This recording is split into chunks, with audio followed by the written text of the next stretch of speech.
I never told my son how much I really make. To him, I'm just his quiet, widowed mother who lives in a small house, clips coupons, and wears the same coat every winter.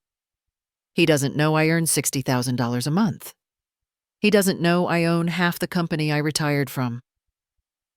When Daniel invited me to dinner with his wife's family, the Richardsons' wealthy Chicago elites, I saw a hesitation in his voice. Mom, maybe wear something nice. It's a fancy place. That was all it took. So I made a choice. I dressed simply. I carried my oldest handbag. And I decided to find out who these people really are and how they would treat a woman they believed had nothing. The moment I walked into that glittering restaurant, I could feel their eyes on me, polite smiles hiding sharp judgment. They didn't know they were walking straight into a test of their own making. What happened that night exposed more than arrogance. It unearthed secrets, betrayals, and a decades-old grudge that would turn their perfect lives upside down. Keep listening. By the end, you'll understand why pretending to be poor was the richest decision I ever made. My name is Olivia Walker. I'm 63 years old, a widow of 10 years, and for most of my life, I worked as the chief financial officer of a large investment firm in Chicago. The numbers came easy to me, but I always preferred quiet to luxury. Even when my salary reached $60,000 a month, I kept my little house in the suburbs, drove my old Honda, and still made coffee at home instead of buying the $5 kind. Success never meant showing off. It meant sleeping peacefully at night. My son Daniel was the light of my life. He was a kind, curious boy, always building things, always asking questions. After his father died, I raised him alone, teaching him what I believed mattered most: humility, hard work, and kindness. He never seemed to need much until he met Emily Richardson. She was bright and beautiful, and came from one of those families that always had their names printed on charity programs and their photos in glossy magazines. When they got engaged, I was happy for him, truly. But something in him began to change after the wedding. The calls became less frequent, our conversations shorter. And when we did talk, he always sounded rushed, distracted, like there was something he didn't want to say. It was a Tuesday afternoon when he finally called. I remember I was pruning the small rose bush by the porch, wearing my old gardening gloves. His voice came through the phone a little too cheerful, the way people sound when they're trying to hide something. "Hey, Mom, how are you?" "I'm fine, sweetheart," I said, wiping sweat from my forehead. "Just trying to keep these roses alive. What's new?" There was a pause too long to be casual. "Listen," he said. "Emily's parents want to meet you. They thought it'd be nice if we all had dinner together this weekend." My heart lifted a little. That sounds lovely. It's about time I met them properly. "Yeah," he said quickly. "Yeah, it'll be nice. We're thinking Saturday night. I'll send you the address." Something about his tone made me stop. "Is everything okay? Daniel? You sound nervous." No, it's fine," he said too fast. "It's just, Mom, can you maybe wear something nice? It's kind of a fancy place." I smiled, even though he couldn't see it. "You know me, I'm not much for fancy, but I'll look presentable." Then came the words that made my chest tighten. "And, could you not mention money or like work stuff? I just think it might make things weird." I froze, my pruning shears still in the air. "Weird." He hesitated. "Emily's parents are, well, they're particular. I just don't want anyone feeling uncomfortable, you know." There was a quiet hum in my ears, the kind that comes when something inside you shifts, just slightly out of place. My own son was embarrassed of me, or at least embarrassed of how he thought I lived. He had no idea about my income, about the career I built, or the sacrifices I made. I'd never told him. I didn't want him growing up measuring people by their bank accounts.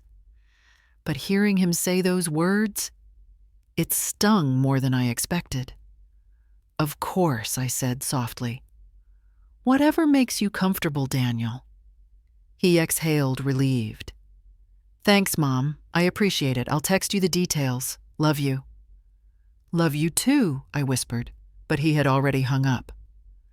I stood there for a long time on the porch, the shears still in my hand, the sun fading behind the maple trees. My son had never asked me not to be myself before. The boy who once held my hand crossing the street now didn't want me to embarrass him in front of his new family. I looked down at the roses, thorns, blossoms, and all, and thought how much people could change when transplanted into different soil. That night I couldn't sleep. I kept replaying the conversation, trying to find comfort in his nervousness, telling myself he didn't mean it the way it sounded. But deep down, I knew better. Something had shifted between us, something I couldn't ignore. I sat by my bedroom window watching the streetlights flicker and made a quiet decision. If my son was so worried about how I'd appear to his wife's wealthy parents, then I would give him exactly what he expected. I would go to that dinner, I would smile politely, and I would let them all see what they truly believed me to be, an ordinary, struggling woman with nothing to offer but decency. Only then, I thought, would I see who they really were. But as I reached over to turn off the lamp, his words echoed again in my mind. "Please, just don't embarrass me tonight." For the first time in my life, I wasn't sure I recognized my own son anymore. That thought followed me into the night like a shadow I couldn't shake. The house felt too quiet, the kind of silence that hums in your ears when there's something heavy sitting on your heart. I sat in the living room long after dark, staring at the faint reflection of myself in the window glass.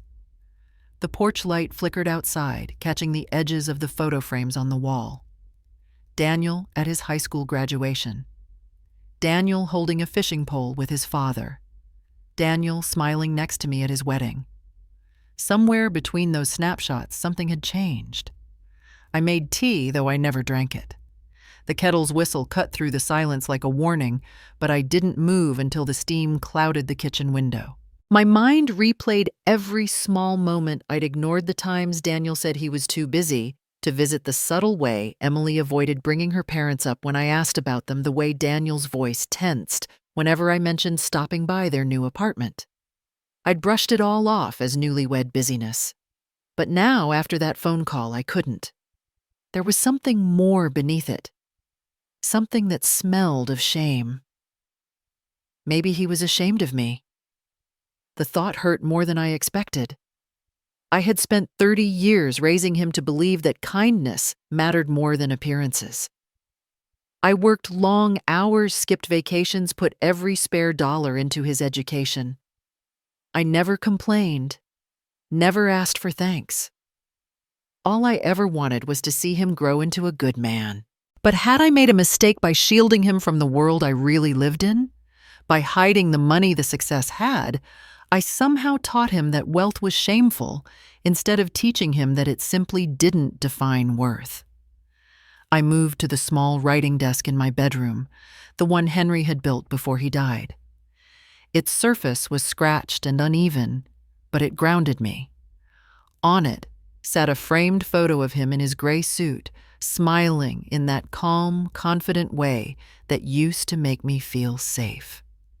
"Henry," I said softly, "if you were here, what would you do?" The stillness gave no answer, but I could almost hear his voice in my head, steady and reasonable.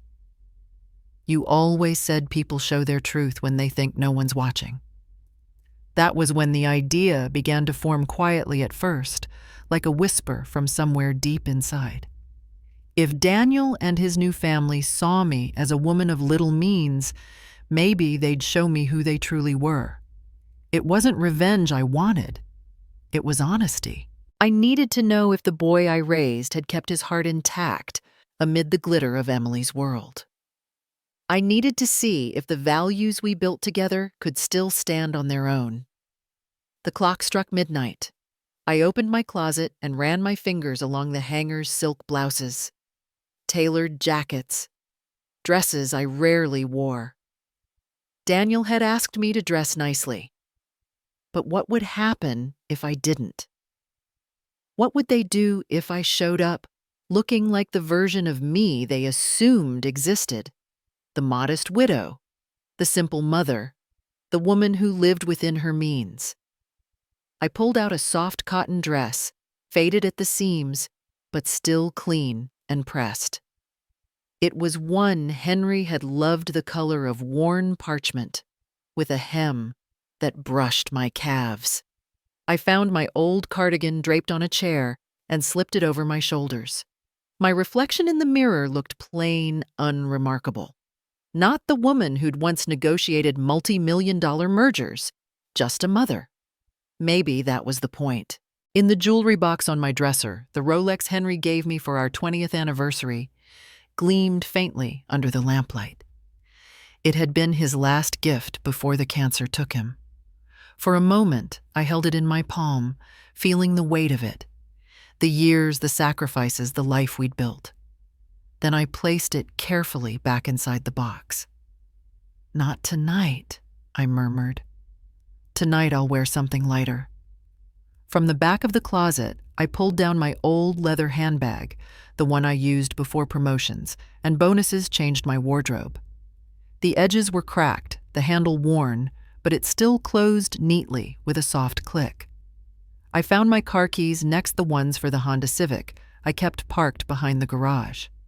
The Mercedes could stay hidden for another day. The preparations were simple, but each one felt deliberate, almost ceremonial. Every small decision, a plainer dress, a cheaper car, an empty wrist, was a step away from who I had become and closer to who they thought I was. I wasn't trying to fool them. I was trying to hold up a mirror. Still, as I looked around the room, doubt crept in. What if this backfired? What if Daniel saw this as some petty trick? What if it only pushed him further away? I pressed my fingers to my temples, closing my eyes. You can't lose what's already slipping away, I told myself. But you can find the truth before it's gone completely. I opened the top drawer of my dresser and took out a small photograph Daniel at age 10, holding the wooden model airplane he and Henry had built. His grin was wide, proud, innocent. That was my boy before the world told him what to value. I placed the photo beside Henry's picture, as if the two of them could keep watch over what I was about to do. Outside, a car passed its headlights, gliding across the walls like ghosts of another life. The house smelled faintly of roses from the bush outside my window. I closed the jewelry box, turned the key, and felt the soft click of the lock. The sound echoed through the stillness, final and certain. As I locked the jewelry box, I whispered to the empty room, "Let's see who they really are, and who my son has become." The next evening arrived faster than I expected. Saturday evenings in Chicago had their own kind of restlessness, traffic lights flickering over wet asphalt, people rushing toward dinners and laughter, everyone pretending they belonged somewhere important. I sat behind the wheel of my old Honda Civic, watching the city lights blur against the windshield. My hands gripped the steering wheel tighter than usual. I told myself it wasn't nerves-only anticipation, but deep down I knew that wasn't true. When I reached La Mer, the valet glanced at my car with polite confusion, as if wondering whether I was lost. I stepped out, smoothing the skirt of my faded cotton dress, and handed him the keys.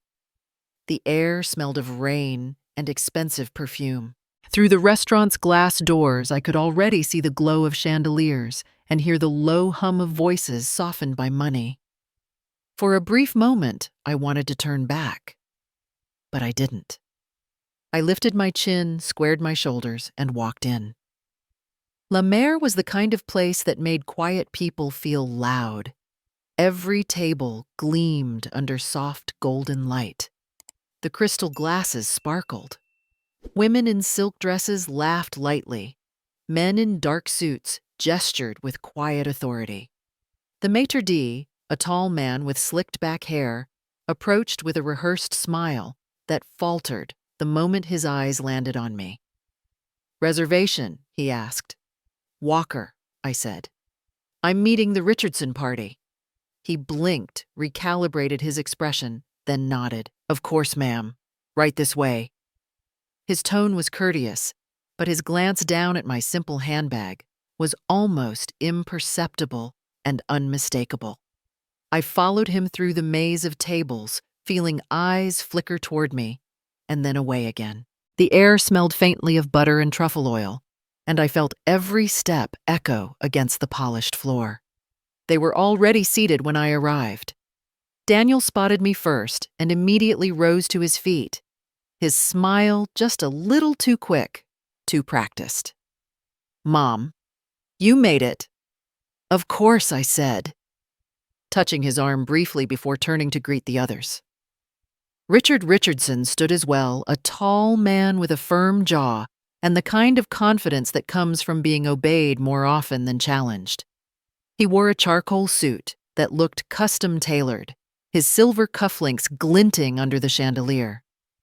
"Mrs. Walker," he said, extending his hand with a tight-lipped smile. "Pleasure to finally meet you." His handshake was brief, his palm dry. Before I could reply, his wife rose beside him. Carol Richardson was every inch the image of social perfection, immaculate posture, pearl necklace, and a perfume that lingered like a statement. "Olivia, dear," she said warmly, though her eyes traveled from my dress to my shoes with swift precision. "So nice to finally meet Daniel's mother." Her tone carried the weight of something between welcome and warning. Emily, sitting beside her, gave me a quick hug. "Mom." "Dad, this is Olivia." "Mom, this is my mother-in-law," I smiled. "It's lovely to meet you both." "Thank you for having me." Carol's smile tightened. "Oh, it's our pleasure, truly." As I took my seat, I noticed Daniel's hands clasped in front of him, his knuckles pale. His glass of water was half empty already. He didn't look up when the waiter came to refill it. The small talk began light, meaningless chatter that skimmed over the surface of things. Richard spoke about his real estate firm describing a new development near the lake with the casual pride of a man used to admiration. Carol chimed in about an upcoming trip to Paris, her voice laced with excitement and self-importance. Emily mentioned the new apartment she and Daniel had moved into. "Dad helped us with the down payment," she added, glancing at her father with gratitude. Through it all, not one of them asked me a question. Not about my life, not about my work, not even about Daniel's childhood. I sat quietly nodding at the right moments, smiling when expected. I had been in enough boardrooms to recognize when I wasn't meant to speak. Instead, I observed. Carol's gaze wandered from table to table, appraising the jewelry on other women. Richard checked his phone twice, between courses, his thumbs swiping with impatience. Emily smiled dutifully, but her laughter was hollow, rehearsed. And Daniel. My poor boy. He looked trapped in the middle of it all, caught between pride and shame, between two worlds he didn't know how to merge. When the waiter returned to take drink orders, Carol requested a bottle of Bordeaux, with a tone that implied familiarity. Richard waved a hand. "Make it the Chateau Margaux." "We'll start with that." The waiter nodded and left. I felt Carol's eyes on me again. "I hope you don't mind red wine, Olivia. It pairs beautifully with the duck here." "I'm sure it does," I said softly. Dinner continued, a parade of expensive dishes I couldn't pronounce. Their conversation floated above me, filled with names of people I didn't know, and places I'd never care to visit. I listened, smiled, and said little. They weren't rude, at least not outright, but their politeness was sharp-edged, a weapon, sheathed in charm.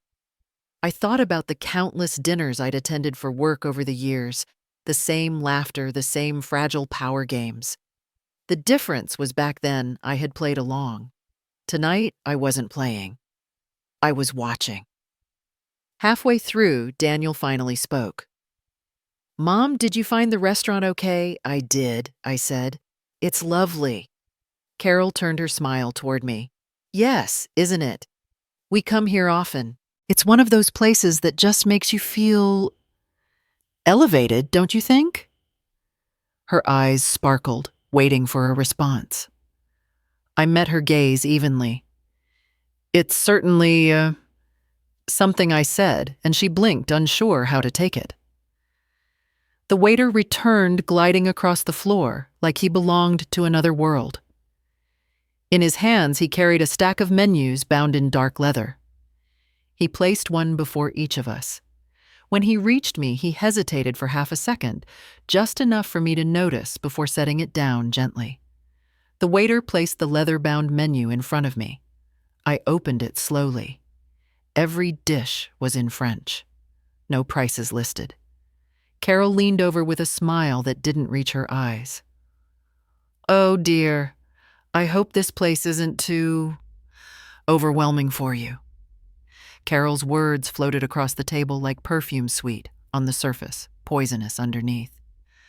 I smiled, faintly, closing the menu as though I hadn't noticed the insult. Inside, I could feel my pulse quicken, not from anger exactly, but from the kind of heat that rises when you're reminded of your place by someone who assumes you have none. The truth was, I could have bought dinner for every person in that restaurant without blinking. But that wasn't the point tonight. Tonight, I wasn't Olivia Walker, the former CFO. I was just a mother, dressed plainly, pretending not to know the price of duck confit. I glanced down at the menu again, tracing my finger over the neat French words, each one meaningless to anyone who hadn't spent time in these kinds of places. The descriptions were long, flowery, designed to make ordinary food sound like art. I hesitated, letting the silence linger just long enough for Carol to notice. "I'm not sure what to order," I said softly, looking at the page as though it were written in code. "Everything looks so fancy." Carol leaned forward with that polished smile of hers. "Don't worry, dear. The chicken is quite simple. Not too expensive." She emphasized the last two words like a kindness. Her voice dipped in pity. Before I could answer, Richard chuckled. "Carol, let's not make our guest uncomfortable. We'll handle the bill tonight." His tone carried the weight of generosity one might use with a beggar. Emily shifted in her seat. "Mom, Dad, I'm sure Mrs. Walker can afford dinner," she said, her voice tight, practiced. She didn't look at me when she said it. Daniel said nothing. His eyes were fixed on his glass of water, his fingers tracing the rim.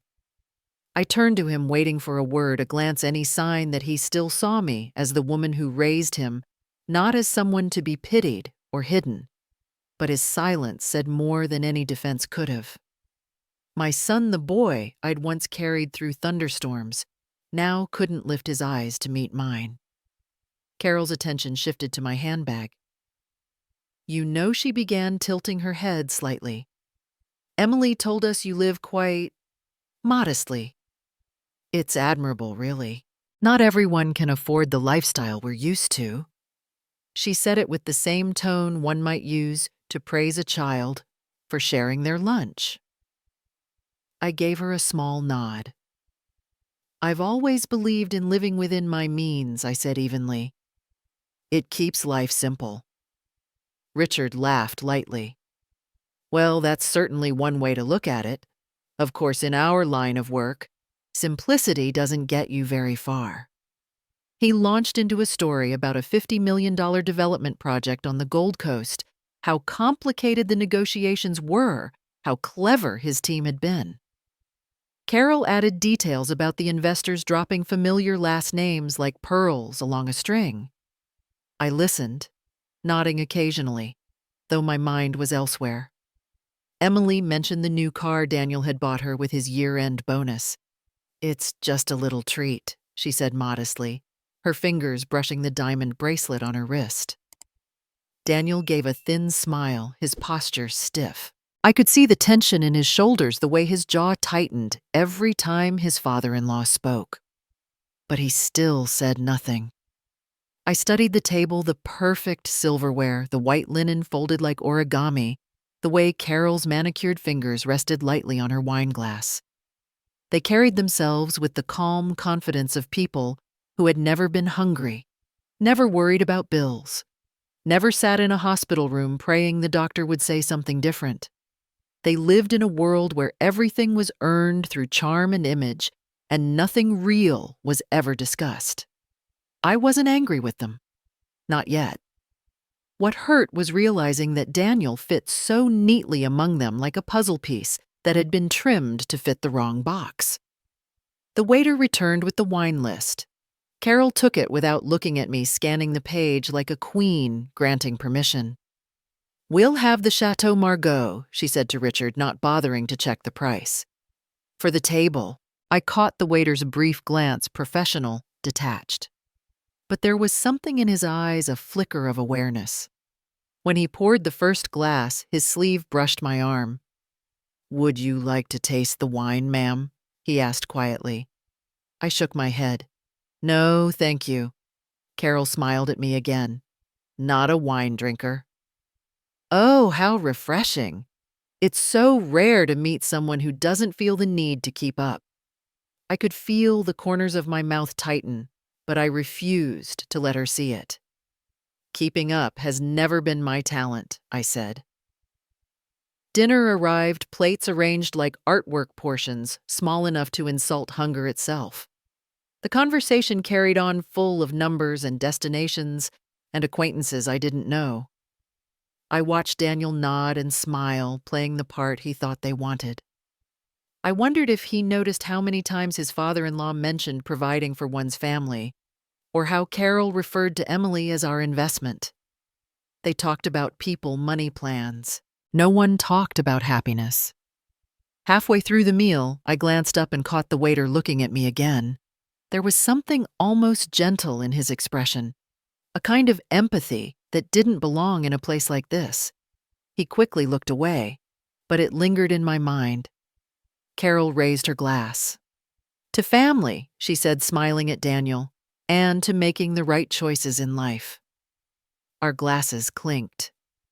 Daniel's hand trembled slightly as he lifted his. I took a sip of water instead. It was cold and bitter like the air between us. As Carol ordered the most expensive wine for the table, the waiter leaned close to me and whispered, "Ma'am, are you okay? You look like you've seen a ghost." I looked up at the young man's concerned face. There was something familiar about him. The waiter's eyes, warm brown, steady with a flicker of recognition, pulled me out of the hollow silence that had settled in my chest. I blinked, trying to place him, but Carol's voice sliced through the moment before I could speak. "Another glass, please," she said, tapping her manicured finger on the rim of her crystal goblet. The young man nodded politely and turned away, but not before his gaze met mine one more time. It was brief, but enough to stir a memory I hadn't expected to feel tonight, a memory of a different dinner years ago, when I'd sat beside his mother's hospital bed promising her I'd look after her boy. Margaret Carter, my dearest friend from college. We'd shared everything back then: books, laughter, cheap coffee, and later the exhaustion of adulthood. She'd been brilliant, full of fire and opinions. And then 5 years ago, cancer took her piece by piece, leaving behind a son she loved fiercely, Benjamin. She used to call him her miracle. I hadn't seen him since her funeral. But now, as he moved quietly through the candlelight and clinking glasses, I knew that was him, my Margaret's boy. He reappeared a few minutes later, setting down our plates with professional precision. His expression didn't change, but when he leaned toward me to place my dish, his voice barely a whisper, he said, "Mrs. Walker, is that you?" I looked up and met his eyes, giving the smallest nod. "Hello, Ben," I whispered, keeping my voice steady. Then, noticing Carol's eyes darting curiously in our direction, I gave him a soft smile and a quick knowing wink, one that said, "Not now." Dinner went on, the conversation growing louder, more indulgent. Richard was in his element now, describing his latest big win at work, a deal he claimed would put their family on a different level. His hands moved as he spoke, as if shaping the story mid-air. Carol giggled at the right moments, her bracelets clinking softly. Emily beamed at her father's pride. Then the conversation turned subtly but sharply toward Daniel. "So, Daniel," Richard said, swirling his wine, "I hear you've been doing well in software. Good field. Competitive, though, isn't it?" Daniel nodded. "It is, sir. But I've been fortunate. The company's growing fast." "Fortune favors the bold," Richard said, smiling thinly. "Tell me, are you investing any of those bonuses yet?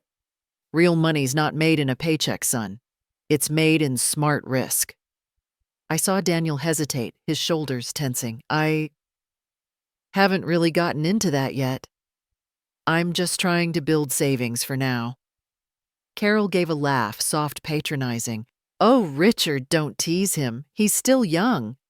Emily says he's very careful with money. Isn't that right, darling?" Emily smiled nervously. "Yes, Mom. Daniel's responsible, maybe even a little too responsible." Richard leaned back, assessing my son like a teacher watching a slow student. "Caution's fine, but a man who can't take a little risk never gets ahead. You've got to think bigger, Daniel. Provide for your family. A man's measured by how well he provides." The words hit me harder than they should have. I watched Daniel's face flush, his lips part, as if to defend himself, then close again. He nodded faintly instead, murmuring something about keeping options open.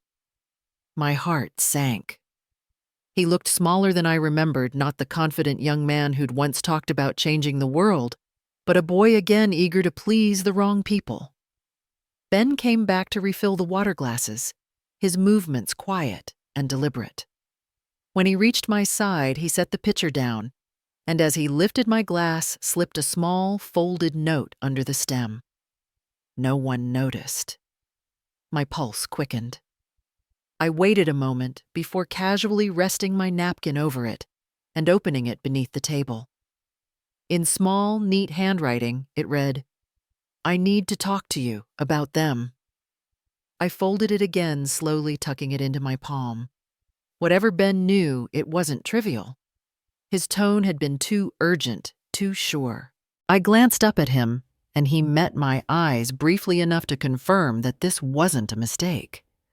The rest of the meal blurred together, though every word from Richard and Carol felt like a performance I couldn't stop watching. Carol spoke about their upcoming trip to France, her voice lilting with excitement, as she described the villas they'd rent, the dinners they'd attend. "It's so important to maintain standards," she said. "People notice when you fall behind." Emily smiled weakly. "We might join them next year." "Once Daniel's bonus comes through," Richard grinned. "Or sooner if you're smart with your money. There's a project I'm putting together, small investors, big returns. Family rates, of course." He winked, and everyone laughed except Daniel, who forced a smile that didn't reach his eyes. I said nothing, but inside a slow chill spread through me. This wasn't just arrogance, it was manipulation. Richard wasn't merely showing off.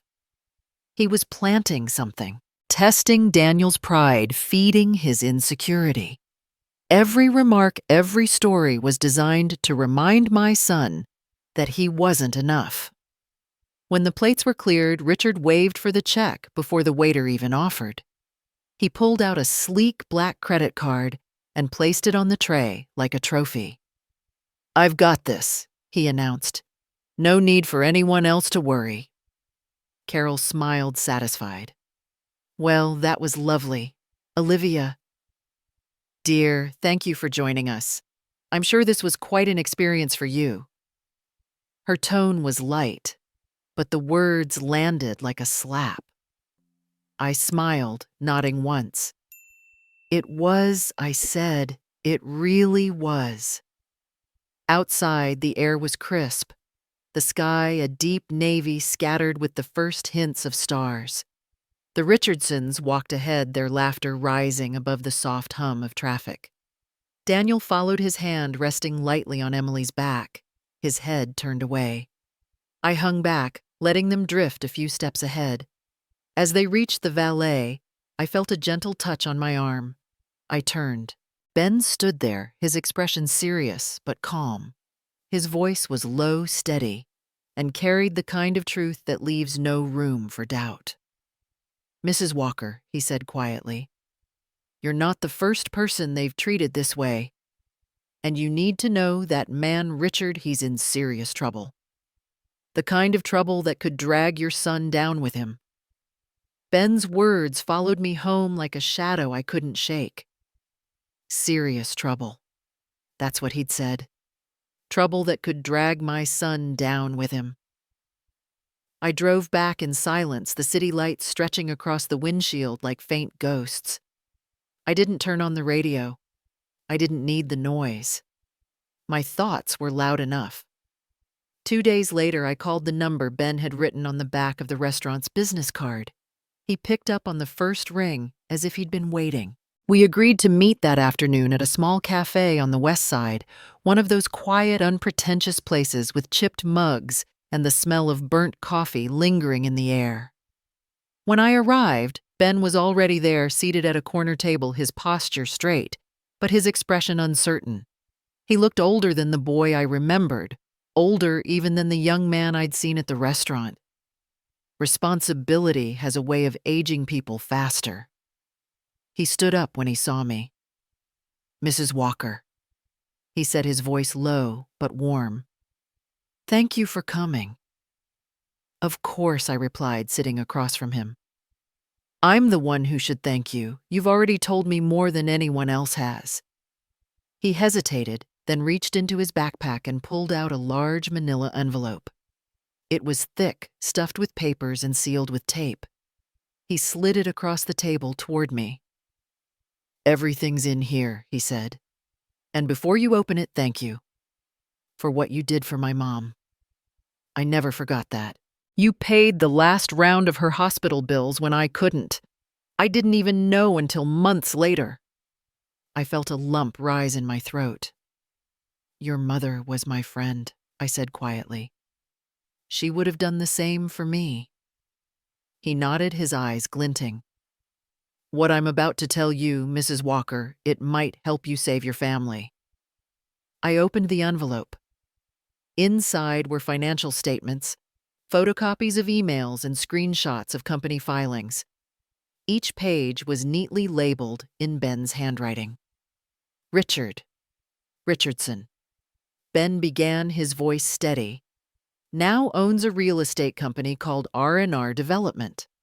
On paper, it looks successful. Luxury projects, big numbers, all of that. But it's crumbling.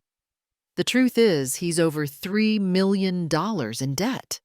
2 failed condo projects, 1 lawsuit pending, and at least 1 investor threatening to go public." I leafed through the documents. The numbers were bad, very bad. The kind of bad you can't recover from without cutting moral corners. Ben leaned forward. He's been using La Mer to meet potential investors. I've seen him bring people in, couples, retirees, even young professionals. He flatters them, buys the first dinner, then pitches his exclusive investment opportunity. He promises 30% returns within 6 months, and people fall for it. I looked up sharply. "How many?" "At least half a dozen, maybe more." Ben hesitated. "And Daniel, your son, he's one of them. I overheard Richard talking last week, said he'd already convinced your son to put in $50,000. He called it seed money." For a moment, I couldn't breathe. My mind went blank, then flooded all at once Daniel's quiet pride, his nervous laughter at dinner, his eagerness to fit in. $50,000, I repeated softly. That's his savings. Every cent he's worked for since college. Ben nodded grimly. I'm sorry. I thought you should know before it's too late. I pressed my hand to my temple, trying to steady myself. The walls felt closer, the air thinner. My son was being used. Not for who he was, but for what he could offer a pawn in someone else's desperation. Then Ben hesitated, glancing back at the folder. There's something else. You need to see this. He reached inside and pulled out an old photograph, worn at the edges. It showed a group of young people standing in front of a university building. My eyes scanned the faces automatically until they froze on one. A woman with soft blonde hair and a sharp, confident smile. Her arm around a man I knew all too well. Henry. My Henry. And next to them, me. The woman's name was printed neatly on the back in fading ink, Carol Henderson. I felt a shock ripple through me so sudden it made my hands tremble. Ben, where did you get this? It was tucked into one of Richard's company folders, he said. I don't think he knows it's there. I found it by accident when I was cleaning up after a private party they hosted. Do you know her? I stared at the photo, my voice barely a whisper. I did. A long time ago. 35 years ago, to be exact. Carol Henderson. We'd been friends once in college, roommates for a year. She was bright, ambitious, and endlessly competitive. Back then, we were inseparable until Henry entered the picture. He'd been a young business professor, thoughtful and kind. Carol had fallen for him first, but Henry and I, well, it happened the way real love does. Quietly, suddenly, without anyone meaning for it to. When Henry proposed to me, Carol didn't come to the wedding. She stopped answering my letters. The last I heard, she'd left Chicago and married some investor from New York. Now I understood why I hadn't recognized her that night at La Mer. The years had changed her face, smoother skin, sharper angles, new hair, new name. But those eyes, I should have known. Ben's voice broke through my thoughts. Mrs. Walker, I think she knows exactly who you are. I looked up sharply. What do you mean I've worked at that restaurant for 2 years, he said. The Richardsons have a pattern. They find people they can impress, couples with money or connections. They draw them in with charm, then pressure them into investing. But this time it feels personal. She kept asking about you before you arrived, about your background, about your husband. I sat back, my heart pounding. All the pieces clicked into place, the false kindness, the calculated humiliation, the way Carol had looked at me across the table, not like a stranger, but like a rival. It wasn't about class or money. It was about revenge. Ben, I said quietly, my fingers tightening around the photograph. This isn't just about saving my son's money. It's about stopping them before they ruin anyone else. He nodded. What do you want me to do? I looked down at the photo one more time at that young, smiling version of the woman who'd waited 35 years to hurt me. Then I met his eyes. Ben, I said softly, I need you to help me with something. Something they'll never see coming. Those words lingered in the quiet air between us like a promise or perhaps a warning. When I left the cafe that afternoon, the city felt sharper somehow, every light a little too bright, every sound a little too close. I wasn't proud of what I was planning, but pride had nothing to do with it anymore. This wasn't revenge. It was survival for my son, for everything Henry and I had built for the truth. That night I called Michael Torres. It had been years since we'd spoken, but hearing his voice again was like reopening an old door you knew would still fit its hinges. Michael had been my right hand for 2 decades, a brilliant financial lawyer, with an unshakable sense of ethics and an even sharper sense of irony. He retired 3 years ago after losing his wife. I knew he'd understand the kind of quiet pain that drove someone like me to act. "Olivia Walker," he said, when he picked up his voice, gruff but warm. "I was wondering when you'd call me again. What kind of trouble are we getting into?" "The kind that involves a liar, a thief, and my son," I replied. There was a pause on the line, then a low chuckle. "Tell me everything." By morning, we had a plan. Over the next week, we built Clearwater Investment Partners from thin air, but not the kind of thin air crooks used. Every detail was real enough to fool the cautious: a registered LLC, a professional website, a series of dummy accounts and polished marketing materials that could have passed a bank audit. Michael handled the legal shell. I handled the story. The Clearwater Fund promised a 40% return in 6 months, a figure high enough to make greedy men lean forward, but not so outrageous as to raise suspicion. Michael shook his head when I told him the rate. 40%. "You want to make it irresistible." "Exactly," I said. "Richard won't be able to resist.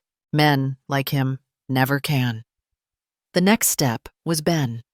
I met him again outside La Mer 2 nights later after the dinner rush had ended. His apron was still dusted with flour, his face tired but determined. I handed him a folder labeled Clearwater Investment Partners, Confidential. "All you have to do," I told him, "is let this fall into the right hands." He looked hesitant. "You're sure this won't get me in trouble, Ben?" I said gently. "You're helping me protect my family." "That's never the wrong kind of trouble." He nodded, and the next evening the bait was dropped. Ben placed the Clearwater folder on Richard Richardson's usual table, right before the man sat down for his regular Friday meeting with a group of local investors. Within minutes, one of the waiters returned it to him, saying, "Sir, someone must have left this behind." 3 days later, Michael's phone rang. "Clearwater Investments," he said smoothly. "How can I help you?" The voice on the other end was cautious but eager. "Michael, this is Richard Richardson. I heard about your fund from a mutual acquaintance. I'd like to know more about it." Michael played his part flawlessly. "We're not currently accepting new investors," he said. "The fund is closed." "Oh," Richard replied, disappointment seeping through his tone. "That's a shame. Perhaps I could still—" "Well," Michael interrupted, as if reconsidering, "we sometimes make exceptions for those who can bring in substantial capital, say $500,000 or more, but we'd need to see commitment quickly." There was a long pause, and then Richard's voice lowered. $500,000, I might be able to make that happen." The line went dead a few minutes later. Michael called me immediately. "He's hooked," he said. I exhaled slowly. Then we wait. It didn't take long. By the next afternoon, Richard was already calling Daniel. I didn't hear the conversation, but Michael had placed a legal recorder on his end of the Clearwater number, and when we reviewed the call later, my heart twisted in my chest. Son Richard said, his tone warm and paternal, "I've come across something extraordinary. Private placement, minimal risk, high reward. I'm in talks with the fund manager now. You'd be wise to get in while you can." Daniel hesitated. "I don't know, Richard. Emily and I were planning to save for a house." Richard chuckled. "A house? You'll have 10 of them when this pays off. Trust me, Daniel, this could change your life." And just like that, my son, the boy who once used to count coins in his piggy bank, was being pulled into a web, spun by greed and false friendship. Over the following week, Michael and I watched as Richard sent emails, made calls, and arranged meetings, all while bragging to potential investors about his inside access. He never checked Clearwater's credentials, never looked up registration records, never consulted a lawyer. He was blinded by the shimmer of easy profit. But I wasn't triumphant. Every time I listened to one of those recordings, I felt the same ache in my chest. I had built this trap not to destroy him, but to protect Daniel. Yet every move Richard made dragged my son further into the fire. Late one evening, as I sat by my window with a cup of cold tea, my phone rang. I saw Daniel's name flash across the screen, and for a moment, I wished I could ignore it. But I couldn't. "Mom," he said, his voice brimming with excitement, almost childlike. "I can't talk long, but..." Richard found an amazing investment opportunity. He's helping me get in. This could be huge for Emily and me. My throat tightened. "Sweetheart, are you sure you want to do this?" "Mom, trust me. Richard knows what he's doing." The line went quiet for a second, then clicked dead. I sat there for a long time, staring into the darkness outside. The lights of the city flickered like fading stars, and I felt tears slipping down my face, quiet, unrelenting. I'd set the trap, but the cost was already higher than I'd ever imagined. Sleep never came that night. My thoughts circled endlessly, each one heavier than the last. Every version of Daniel's voice replayed in my head, the soft little boy who once whispered, "Don't cry, Mommy," and the grown man who now said, "Trust me. Richard knows what he's doing." I lay awake until dawn, wondering when my son had learned to trust strangers over me. By mid-morning, I couldn't take the silence anymore. I picked up my phone and dialed his number. It rang 3 times before he answered, his voice hurried and distracted. "Hey, Mom, can this wait?" "I'm in the middle of something. I'll be quick," I said, keeping my tone gentle. "I just wanted to talk to you about that investment you mentioned. I'm worried, sweetheart. Something about it doesn't sound right." There was a pause, and then his voice hardened. "Mom, I'm 32 years old. I don't need you telling me what to do with my money." I closed my eyes, taking a breath. "I know you don't. But I also know what bad deals look like, and I don't want you getting caught up in something dangerous. Please, Daniel, just take a step back and think." Before I could finish, I heard another voice in the background. "Emily." Her tone was cool, practiced. "Mrs. Walker, this really isn't your concern. Daniel and I have discussed this. He's a grown man with a wife now. He doesn't need his mother interfering." "Emily," I said softly, trying to stay calm.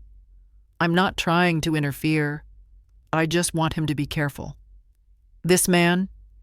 Is this because you're not comfortable with our lifestyle?" she interrupted sharply. "Because we have opportunities you never had."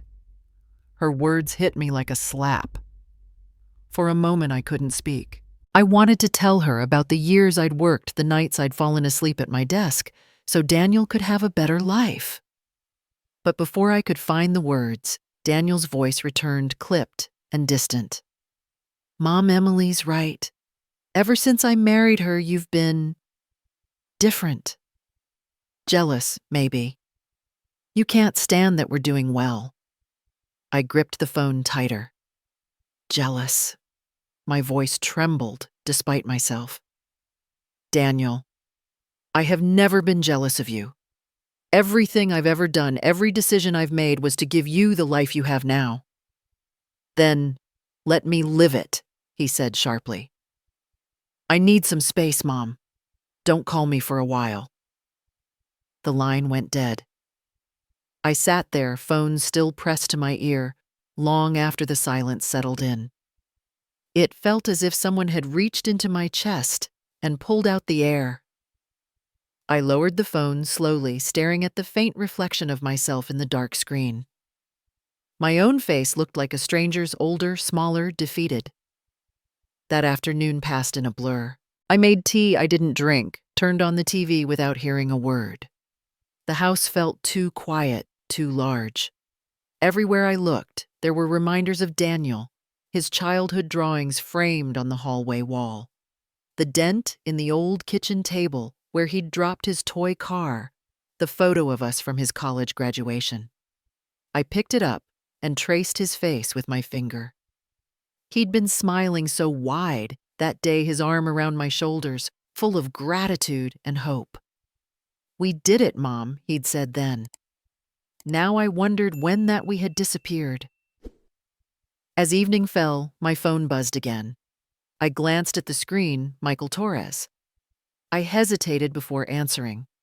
My voice was barely steady when I said, "Michael, Olivia." He said, his tone grave. "It's done. Richard signed the commitment forms this morning. He's already contacting investors. The total he's trying to raise is $750,100 of that is your son's." My breath caught. I stood up too quickly, gripping the edge of the table. 100,000. "Yes," he said. "We can stop this now if you want. We have enough evidence to expose him before he takes anyone's money. But once we go forward, Daniel will see everything what Richard's done and what you've done to stop him." I pressed my palm to my forehead, trying to steady the shaking. "If we stop it now, he'll never believe me," I whispered. "He'll think I was meddling." "He already does," Olivia Michael said softly. "You don't have to carry this alone." "Yes, I do," I replied, my voice barely above a whisper. "He has to see the truth with his own eyes. It's the only way he'll ever believe it." Michael sighed. "All right, I'll keep monitoring. But Olivia, be ready. When this falls apart, it's going to hurt him." When the call ended, I sank into the nearest chair. The house was dark except for the small lamp in the corner casting long shadows across the floor. The rain had started soft at first, then heavier, tapping against the windows like an uninvited visitor. I walked slowly to the window, staring out at the blurred shapes of the streetlights through the rain. Somewhere in the distance, thunder rolled low and uncertain. I thought of Henry, then his calm voice, his steady hands, the way he used to say, "You can't protect people from their own choices, Liv. You just have to love them through it." I pressed my forehead against the cool glass, closing my eyes. "Henry," I whispered to the darkness, my voice breaking. "I'm losing him. Just like I lost you.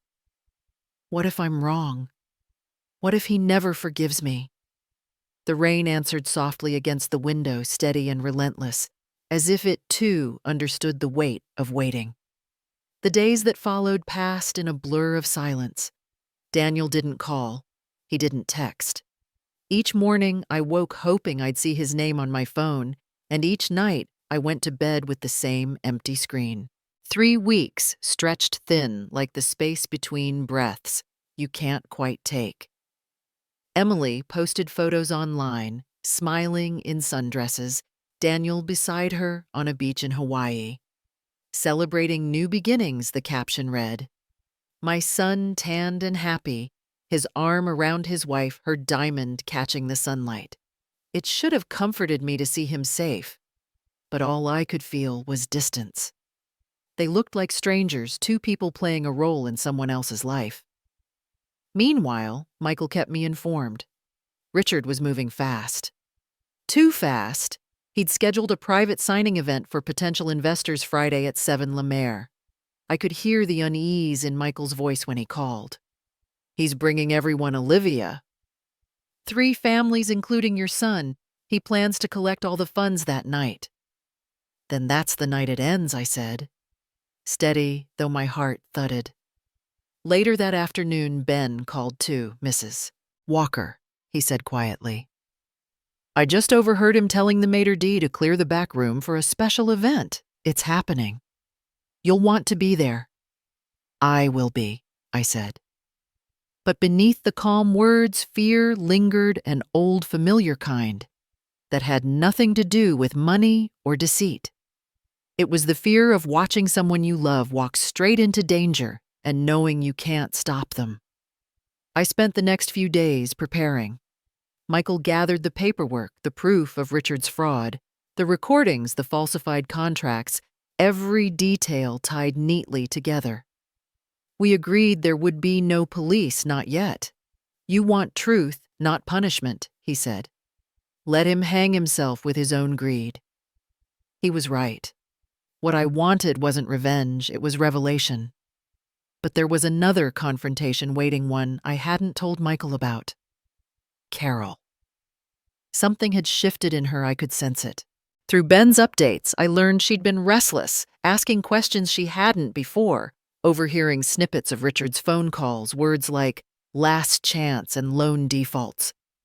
She wasn't as oblivious as she pretended. She was afraid. And fear, I knew, could make people dangerous. I imagined her at home staring at her reflection in one of those gilded mirrors she loved, wondering if the life she'd built was about to crack open. I wondered if she'd recognize me now, not as the woman she'd envied, but as the one standing between her family's deceit and my son's ruin.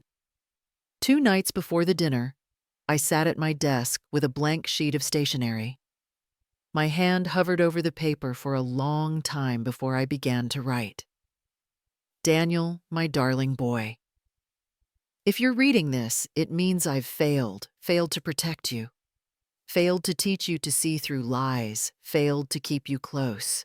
But know this, every decision I've made, every silence I've kept, was because I love you more than my own life. Your father would be so proud of the man you've become. I just hope you'll remember who you truly are before it's too late. With all my love, Mom. When I finished, I folded the letter carefully and placed it in the top drawer of my desk. I didn't seal it. Part of me hoped I'd never have to send it. The other part feared it might be the only truth my son would ever hear from me again. That week, my house became unbearably quiet. I cleaned rooms that didn't need cleaning. I walked through the garden even though the roses were bare from the early frost. I found myself stopping at small things, a picture frame, an old sweater, the watch Henry had given me our first anniversary. For every moment that matters, he'd said as he fastened it around my wrist. I hadn't worn it in years. It felt too much like memory, but that week I kept it close, knowing the night ahead would need its strength. By Thursday, the weather had turned colder. Chicago's sky hung gray and heavy, threatening rain. I called Michael once more. Everything's ready, he assured me. Richard's arrogance will do the rest. That night I dreamed of Henry. He was standing in the doorway of our old kitchen, smiling the way he used to when Daniel was small. It'll hurt, Liv, he said in that gentle voice that always cut through my worry. But the truth always costs something. Just make sure it's worth the price. When I woke, the morning light felt like a promise and a warning all at once. The hours passed slowly until Friday evening arrived. I stood in front of my mirror, my heart quiet but resolute. This wasn't the same woman who'd walked into La Mer weeks ago pretending to be poor. That night had been about pretense. Tonight was about power. I opened my closet and pulled out a black dress, simple, elegant, with sleeves that brushed my wrists. No pearls, no diamonds, just the truth, plain and unadorned. As I fastened the clasp of my watch, the metal cool against my skin, I saw my reflection and felt Henry's words echo in my mind. This was the moment I'd been moving toward since the night I realized who Carol truly was. There was no turning back now. Friday evening I dressed carefully, not in old clothes this time, but in a simple black dress, elegant, dignified. I picked up the watch Henry gave me 30 years ago and fastened it around my wrist. Tonight I whispered, everything changes. The drive to La Mer felt longer than I remembered. The city lights stretched endlessly ahead, sharp and cold, against the dark sky. My hands rested steady on the steering wheel, though my heart beat faster with every passing block. For weeks, I had lived between silence and strategy, between fear and determination. Tonight, everything would converge. Every lie, every pretense, every quiet wound. As I pulled up to the restaurant, the valet opened my door with a polite smile, unaware of the storm that was about to break inside. The sound of soft piano music drifted through the entrance. La Mer had always been elegant, but that night it looked almost sacred. The chandeliers glowing like halos, the crystal glasses lined in perfect symmetry. The maitre d' recognized me, but hesitated, unsure whether to announce me. I simply smiled. "Private event in the East Room," I said quietly. "They're expecting me."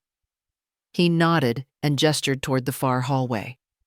As I approached, I heard laughter controlled performative. Richard's voice carried above the rest, confident and oily like a man who believed he had already won. When I stepped through the open doors, every head turned. About 15 people sat around the long mahogany table, men in tailored suits, women in glittering dresses. At the far end, Richard stood like a ringmaster, his hand resting casually on Daniel's shoulder. My son looked uncomfortable, tugging at his collar. Emily sat beside him, her posture stiff, her smile tight. For a moment, no one spoke. Then Richard's brows lifted, his voice smooth. "Mrs. Walker, I'm afraid this is a private event." Daniel stood abruptly. "Mom!" "What are you doing here?" I took a slow breath, letting my eyes meet his, gentle but unwavering. "I'm here for the same reason you are," I said. "To hear about this investment opportunity." A ripple of confusion passed through the room. Carol's hand resting on her wine glass froze midair. The color drained from her face as our eyes met. Recognition flickered there, swift and unmistakable. Richard cleared his throat, trying to recover. "Well, I suppose the more the merrier." "Please have a seat. We were just discussing Clearwater Investment Partners, a rare opportunity, really. Closed fund limited partners, guaranteed returns." I smiled faintly. "Guaranteed, you say?" He nodded, slipping into his pitch. 40% in 6 months. Conservative management insider access to redevelopment projects. It's the kind of opportunity you don't find in the public market. Michael entered then, right on cue. He was dressed impeccably in a charcoal suit carrying a leather briefcase. "Apologies for the delay," he said smoothly. "I was finalizing our latest report." "Ah," Richard said, gesturing grandly. "Ladies and gentlemen, this is Mr. Torres, the fund's representative. He can answer any of your questions before we sign." Michael smiled, polite, but guarded. "Of course." He placed the briefcase on the table and clicked it open. I waited until Richard reached for the stack of contracts. Then I stepped forward. "Mr. Richardson," I said clearly, "before anyone signs anything, I'd like to ask a question." He turned toward me, irritation flickering in his eyes.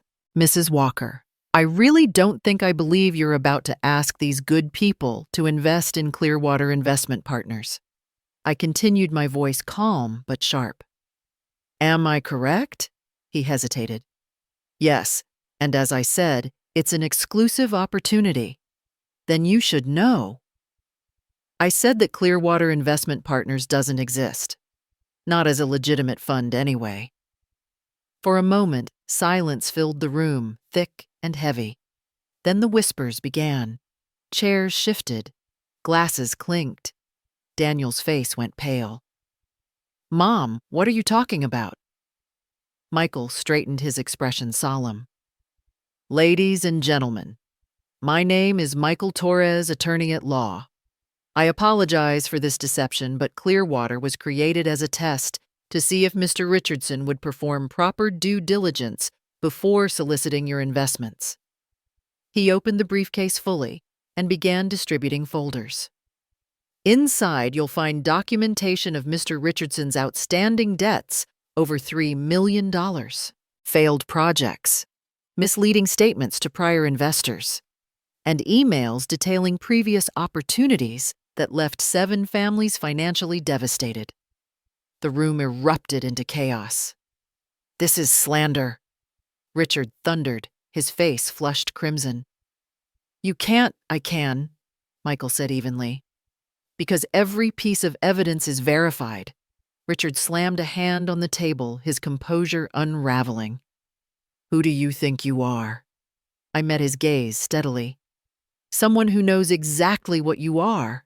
A desperate man, drowning in debt, willing to drag my son and everyone else down with you." Daniel's voice broke through the noise. "Mom, I don't understand. How long have you known?" I turned to him, my throat tightening. "Long enough to try to stop you before it was too late." Across the table, Emily's voice trembled. "Dad, is this true?" Carol's head snapped toward her daughter, her lips parting as if to speak, but no sound came. Richard's jaw clenched. "Emily, sweetheart, this is nonsense. Lies meant to discredit us." But Emily didn't look convinced. She stared down at the papers Michael had handed her, her fingers trembling as she turned each page. The truth was right there, ink and numbers and signatures, spelling out ruin. The other investors began to rise, angry voices overlapping words like fraud and theft cutting through the room. Richard tried to calm them, but his words fell flat. The authority in his voice had evaporated. I stood still in the center of it all, watching the empire of arrogance crumble around him. Yet I felt no triumph, only an ache deep and quiet. This wasn't victory. It was revelation, raw and costly. Richard's hands were shaking now. "You think you've won," he spat. "You have no idea what you've started." But it wasn't me he should have feared. It was the truth. And then, as the room began to settle into uneasy silence, a sound broke through the sharp scrape of a chair against the polished floor. Carol stood abruptly, her face pale but burning with emotion. Her eyes locked on mine, glistening with tears and fury. "You," she whispered, her voice trembling, but sharp enough to cut. "You've always destroyed everything I tried to build, even after all these years. You still have to win, don't you, Olivia?" For a long, suspended moment, no one breathed. Carol's words hung in the air, sharp and trembling, cutting through the room's chaos like glass. I stood still, watching her, the woman who had spent the evening hiding behind perfect posture and pearls, now shaking in front of everyone. Her hand trembled as she pointed toward me. "You don't know who she is, do you? None of you do." The room went silent. Richard turned to her, confusion hardening into irritation. "Carol, what are you talking about?" She laughed, an unsteady, bitter sound that carried years of pain. "Protecting you," she snapped, turning her eyes back to me. "The woman who stole everything from me, Carol," I said quietly. "This isn't about us. This is about protecting these people from you." She interrupted, her voice rising.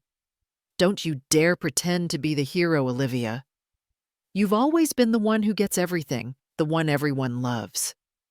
A murmur rippled through the crowd, but Carol didn't stop. 35 years ago, she said we were best friends. Carol Henderson and Olivia Carter, inseparable. We did everything together. We dreamed of the same future, the same life. Her voice broke slightly. Until Henry. At the mention of his name, my breath caught.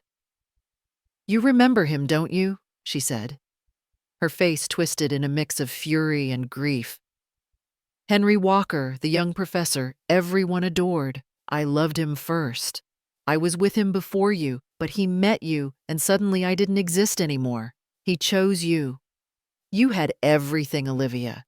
You were smarter, prettier, kinder. Everyone loved you. And then you took him too." I stood motionless. Her words weren't knives, they were echoes. I had heard versions of them long ago, but never with this kind of venom. "I married Richard because I had to," she continued, "because I couldn't stand being left behind while you lived the life I should have had. The perfect marriage, the perfect son, the perfect reputation. And I kept that bitterness for 30 years. But when Emily brought Daniel home, she stopped and looked at her daughter. When I realized who he was, your son, I saw my chance. Emily gasped. Mom, you knew who Daniel's mother was. Carol's voice softened, trembling. I wanted you to have everything she had, Emily. The life I was denied. The husband, the respect, the name. I wanted you to win where I lost. And yes, she whispered, I wanted her to feel what I felt, what it's like to watch someone take the people you love away. Richard looked at her as if seeing her for the first time. Carol, what have you done? She turned on him. What did we do, Richard? We used people. We lied. We pretended we were untouchable. We built our lives on envy and debt. I just wanted it to mean something. The room was still. Even the music from the dining hall outside seemed to fade. I took a deep breath. Carol, I said softly, Henry made his own choice. I never took him from you. And if you think my life was perfect, you're wrong. Henry died 10 years ago. I spent the last decade watching him fight cancer, holding his hand while he grew too weak to speak. I raised Daniel alone. I worked 70-hour weeks to keep him clothed, fed, and hopeful. Carol's face crumpled. I never flaunted my success. I continued. I lived simply because that's who I am. I didn't tell Daniel about the money because I wanted him to grow up kind, grounded, and decent, not entitled. The murmurs in the room grew louder. People looked between us, between the woman unraveling and the one standing still. I was the chief financial officer at Greystone Capital, I said, turning slightly toward the others. I retired last year with $7 million in savings. I could have lived in a mansion. I could have had chauffeurs staff the whole illusion. But I chose to live quietly, because that's what matters, humility, not appearances. Richard's jaw dropped. Wait, you're that Olivia Walker, Greystone Capital. I tried to reach your firm for financing last year. They turned me down. I met his gaze evenly. I know. He sank back into his chair, realization dawning. Around him, the other investors shifted uncomfortably. The image of authority he'd crafted was gone. I looked back at Carol. Her eyes were glistening, her body trembling. You spent your whole life comparing it to mine, I said gently. But I never competed with you. I never wanted to. I had my own battles, my own losses. The only thing I ever wanted was peace. She pressed a hand to her mouth, her shoulders shaking. You always win, she whispered. Even now. I shook my head. No, Carol. No one wins in this. For a long moment, no one moved. The weight of years of jealousy, love, and regret filled the space between us like fog. Then slowly I saw Daniel rise from his chair. His face was pale, unreadable. His eyes met mine, and I felt my heart twist. He took one hesitant step toward me, then another. I held my breath. I had exposed everything, the lies, the manipulation, my own wealth. But I didn't know if my son would forgive me for the deception or thank me for the truth. Daniel stopped in front of me, and for a moment it felt as though the world itself had gone silent. His eyes were searching mine, full of pain, disbelief, and something deeper, betrayal perhaps, or the slow dawning realization that the truth he had refused to see was standing right in front of him. He didn't speak. He just stood there breathing hard until at last he turned his voice low but steady. You tried to steal $100,000 from me, he said to Richard. Money I saved for 5 years.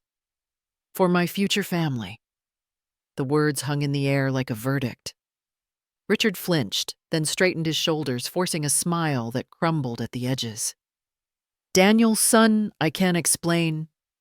Daniel's voice cracked as he interrupted. Don't call me son. You're nothing to me. There was a murmur among the crowd, but no one dared move. I could feel the shift in the room, the balance of power dissolving pride, turning to shame. A man at the far end of the table rose from his chair, his face flushed with anger. I almost put in my retirement savings, my wife's medical fund. You would have destroyed us. Another voice, trembling, joined his. A woman, one of the investors, covered her mouth as tears slipped down her face. We have 3 children. How could you? Richard's body seemed to collapse inward. He lowered himself into a chair, his hands trembling as he pressed them against his forehead. I'm sorry, he whispered. Then louder, I'm so sorry. I didn't know what else to do. The debt, it's crushing me. I wanted to feel pity for him, but all I felt was exhaustion. The kind that settles deep after years of watching people choose deceit over decency. Michael's calm voice broke through the noise. Mr. Richardson, I suggest you contact a bankruptcy attorney immediately. What you've done is fraud, but if you make this right with these families, they may choose not to press charges. Richard didn't respond. He just stared down at his hands, as though trying to find the man he used to be somewhere in the creases of his palms. One by one, the guests began to leave. No one looked back. They passed by me quietly, some murmuring words of thanks. I nodded, offering small, weary smiles, but my eyes stayed on Daniel. He stood motionless, his jaw tight, his thoughts unreadable. Then Emily spoke. Her voice shook. Mom, how could you do this? You've destroyed Dad's life. Carol didn't answer. She sat still, her hands folded on the table, staring at the dark stain where a glass of wine had spilled earlier. The color of blood against linen. Emily turned toward me, her expression a mixture of anger and confusion. And you, she said, you set this whole thing up. You used us. I took a breath, steady, but soft. Emily, I didn't use you. I protected you. If I hadn't intervened, you and Daniel would have lost everything. Richard would have dragged you both into his debts, his lies. What I gave you tonight was a gift truth before it was too late. Her face softened, but her eyes flickered uncertainly. She looked at Daniel, then back at me, and finally at her mother. The silence between them was heavy with years of things never said. And then Carol's voice, quiet, broken, cut through it. Emily, she said, Mrs. Walker is right. Emily turned to her, stunned. Carol's shoulders trembled as she spoke. Your father and I, we've been lying to ourselves for years. The mansion, the cars, the dinners, it's all a facade. We're drowning in debt, Emily. We've been drowning for years. Emily shook her head slowly, disbelief clouding her features. No, that can't be true. Carol lifted her eyes to meet her daughter's. It is. We mortgaged the house twice. Half of my jewelry is fake. The trip to France I bragged about, we canceled it because we couldn't afford the tickets. Everything I taught you about class, about status, about what makes a person worthy, it was all a lie. Her voice broke on the last word. I'm sorry, darling. I taught you all the wrong things. Emily's lips parted, but no sound came out. Her eyes filled not just with tears, but with the weight of a life suddenly unmasked. She looked between us, her father crumpled in shame, her mother confessing years of deceit, and me, the woman she had misjudged. I could see the fracture inside her the moment her world tilted from certainty to truth. For a long time, no one spoke. The restaurant had emptied, but the echoes of what had been said lingered in the air. I could hear the faint hum of the city outside life continuing as hours quietly shifted forever. Then Emily stood. She walked slowly toward Daniel and took his hand. Her voice trembled, but it carried something real, something fragile and new. Daniel, she whispered, I'm so sorry. I'm sorry for how we treated your mother. I'm sorry for everything. She turned to me, her eyes red, her words unsteady but sincere. Mrs. Walker, she said softly, can we start over? Please, those words stayed with me for days. They echoed in quiet moments in the sound of the kettle boiling in the stillness before sleep in the way sunlight touched the kitchen counter each morning. After months of tension and deceit, those simple words felt like the first crack of light after a long winter. But light, I had learned, always reveals what shadows hide. A week later, I got a call from Ben. Mrs. Walker, he said La Mare is hosting a community meeting this weekend about safe investing after what happened. They're asking you to speak. His voice was hopeful, and I could hear the pride in it. I told him I would think about it. The truth was, I wasn't sure I wanted to revisit that place or the people it reminded me of. 2 days after that, I found a letter in my mailbox. The handwriting was familiar, elegant, deliberate. Carol Richardson. I hesitated before opening it, my hands trembling slightly. Inside was a short message, written in neat blue ink. Olivia, I don't expect you to forgive me. I don't even forgive myself. But if you're willing, I'd like to see you. The park, our old spot. Saturday, soon p.m. I almost didn't go, but that morning, as I stood by the window watching the leaves scatter across the yard, I felt something shift. The anger I'd carried for so long had begun to feel like a weight I no longer wished to bear. She was already there when I arrived, sitting on the same bench where we used to study 35 years and a lifetime ago. Time had softened her, but not erased her sadness. She looked up when she saw me. Olivia, she said quietly, I don't expect you to forgive me. I sat beside her. Carol, I said I never hated you. I was just sad. Sad that you let jealousy poison your whole life. She let out a trembling laugh. Do you know what the worst part is? Henry didn't choose you because you were prettier or smarter. He chose you because you were genuine. And I spent 35 years trying to prove I was better than you when all I did was become worse. I looked at her, and for the first time I didn't see a rival. I saw a woman lost inside her own regrets. She told me she was leaving Richard, that she'd started therapy, that she had volunteered to work with a charity helping victims of financial fraud. I want to spend the rest of my life making up for what I've done, she said softly. I placed my hand over hers. Carol, I can't give you back 35 years, but I can give you something else a second chance. I told her about a nonprofit organization I supported, one that educated families about ethical finance.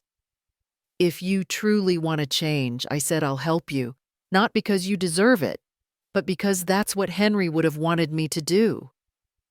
Her tears fell freely now. Why, Olivia? After everything I've done. Because holding on to anger doesn't hurt you, I said. It hurts me. And I'm tired of carrying it. That weekend, I kept my promise. I went to the meeting at La Mare. The familiar chandelier light shimmered above, but the air felt different, cleansed in a way. Ben greeted me at the door with a proud smile, then introduced me to the small crowd gathered there. I spoke plainly from the heart. The best investment you can make isn't in a fund, I said. It's in relationships integrity and living within your means. If something sounds too good to be true, it usually is. When I stepped back, I saw Carol rise from her seat in the audience. My breath caught. She walked to the front, her hands trembling slightly, and turned to face the room. My name is Carol Richardson, she said. I was complicit in my husband's schemes. I knew something was wrong, But I stayed silent because I cared more about appearances than truth.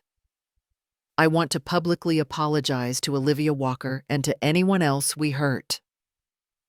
The room was still for several seconds, and then the applause began.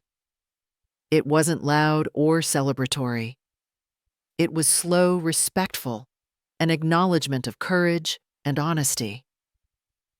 I hadn't noticed Daniel slip into the back of the room. He stood there quietly, his hands in his pockets, listening. When the applause faded and people began to leave, I gathered my papers ready to go home. Then I felt a hand on my shoulder. "Mom." I turned. Daniel stood there, eyes red but smiling. "Can we talk? Really talk?" Daniel's voice trembled just enough for me to know this wasn't a confrontation, it was an opening. A door I thought had long been sealed was suddenly ajar, and behind it stood my son. Not the man shaped by wealth and expectation, but the boy who used to run to me after school breathless with stories. I nodded, unable to trust my voice. That night we met at the park, the same one where I used to take him when he was small, where we fed ducks and made up stories about the people walking by. The air smelled faintly of pine, and the evening light painted everything gold. Daniel started speaking before we even sat down. "Mom, I owe you an apology. A huge one." He took a deep breath, his hands clasped together. I was so blinded by wanting to fit into Emily's world that I forgot where I came from. I forgot who taught me everything that actually matters. I tried to interrupt Daniel, "You don't have to." But he shook his head. "Yes, I do. Mom, when Richard called me not much of a man at that dinner, you know what I felt? Ashamed. Not angry at him, ashamed of myself, because I was letting him define my worth." He paused, his voice cracking slightly. "And when you tried to warn me, I didn't hear you. I heard the voice in my head that said, 'Money makes the man,' but you were right. You were always right." As he spoke, flashes of his childhood came back to me, his small hand in mine as we crossed the street, the nights I worked late, but still found time to read him a story, the way he'd bring me dandelions from the yard and call them sunflowers for you, Mom. He looked out at the water. "I remembered something last night," he said softly. "When I was little, my friend Jared had all these expensive toys. I asked you once why we couldn't buy them too. You said things break Daniel, but character lasts forever." I didn't understand it then. I do now. Tears welled in my eyes. "Sweetheart, I never told you about the money because I didn't want it to change you," I said. "Your father and I built that wealth together. When he died, I could have spoiled you, but I knew that would destroy everything he and I worked for. I wanted you to grow up knowing the value of effort, kindness, and humility, to be proud of what you earned yourself." He turned to me, his voice quiet. "Did you ever feel lonely, Mom? All those years living simply when you could have had so much more?" Sometimes, I admitted. But every time I saw you hold a door for someone, or help a friend, or stay late at work to finish something properly, I knew I'd made the right choice. We sat in silence for a while, the kind that doesn't need filling. Then I heard footsteps behind us. When I turned, I saw Emily standing a few yards away, holding her coat tightly around her. Her eyes were red. "Mrs. Walker," she said hesitantly, "I know you have no reason to forgive me. I was raised to judge people by their clothes, their cars, their zip codes, but you've taught me more in 2 weeks than my parents did in 28 years. I studied her face, searching for the same vanity I'd seen before, but it was gone. She looked smaller, somehow, softer. "Emily," I said, "I'm not the one you need to prove anything to." She took a step closer. "I need to tell you something," she said. Before that night at La Mer, I'd already started to suspect my father was lying. I recorded some of his phone calls, him bragging about his investors promising impossible returns. I didn't know what to do with them, so I sent them to Michael Torres, anonymously. I couldn't stop my father, but I could at least make sure the truth came out. I blinked, stunned. "That was you, Michael said someone helped us, but I didn't know." Emily nodded. "I love my father, but I love Daniel more, and I couldn't let him lose everything because of my family's mistakes." I reached out and took her hand. "You made the hardest choice, sweetheart. Choosing truth over loyalty isn't easy. It takes real courage." She smiled through her tears, and for the first time I saw the woman Daniel must have fallen in love with. Not the heiress, not the daughter of privilege, but the kind-hearted girl who wanted to do better. In the months that followed, Daniel and Emily made real changes. They sold the luxury car and moved into a modest apartment downtown. Daniel refused any financial help from me. "Mom," he said, "I need to rebuild my life the way you taught me." Emily began working at a community center volunteering before finding a part-time job, teaching financial literacy to women starting over. Watching them together, cooking in their small kitchen, laughing over burnt pancakes, I felt something I hadn't felt in years. Peace. The kind that doesn't come from winning or proving anything, but from seeing the people you love finally become who they were meant to be. 3 months later, on a crisp autumn morning, I received a text from Daniel. "Mom, can you come over tonight? Emily and I have something to tell you. Bring tissues. Good tears, I promise." When I received Daniel's text that morning, I smiled for the first time in days. Bring tissues. Good tears, he had written. Those words stayed with me all afternoon as I baked a small apple pie, the kind he used to ask for every birthday. By evening, I drove to their apartment, a modest place in a quiet neighborhood. When Emily opened the door, the smell of tomato sauce and herbs greeted me. Their home was small but warm, filled with books, family photos, and the kind of laughter that only comes from peace hard-earned. The furniture didn't match, but everything had a story, a purpose. Emily moved quickly between the kitchen and the table, nervous and smiling. "Mrs. Walker." "I'm still learning," she said, placing a bowl of spaghetti on the table. "But Daniel says this is your favorite." I laughed softly. "You didn't have to go to all this trouble." Daniel shook his head. "Mom, you spent your whole life cooking for me. It's time we cook for you." We ate slowly, talking about simple things. Emily's new job at the community center, Daniel's small promotion at work, a neighbor's dog that always barked at the mailman. It wasn't grand, but it was real, and I found myself grateful for the quiet. After dinner, Emily handed me a small box wrapped in gold paper. "We wanted to give you this," she said, her hands trembling slightly. Inside was a black and white image that made my breath catch a sonogram. Emily's eyes filled with tears. "We're having a baby," she whispered. "A little girl and Mrs. Walker. We'd like to name her Olivia, if you'll let us." For a long moment, I couldn't speak. I reached out, taking both their hands, and felt the weight of years of mistakes, distance, pride fall away. "Thank you," I finally said, my voice breaking. "You don't know what that means to me." Daniel smiled. "Mom, I want my daughter to grow up knowing her grandmother. The real you, not the person I thought I had to hide." Months later, I moved to a nearby apartment close enough to help, but far enough to let them build their life. I began writing my memoirs not about money or success, but about choices, mistakes, and love that endures. Ben sometimes stopped by with updates. Carol had joined a nonprofit, helping families avoid scams. She'd helped 12 already. At Christmas, she sent a card. "Thank you for the second chance," she wrote. Richard, I heard, was working construction, paying off his debt slowly but honestly. I hoped that in his own way, he was finding peace too. 1 year later, I sat in Daniel and Emily's living room, holding my granddaughter, little Olivia Walker Jr., as she slept in my arms. Sunlight streamed through the window, and laughter filled the room.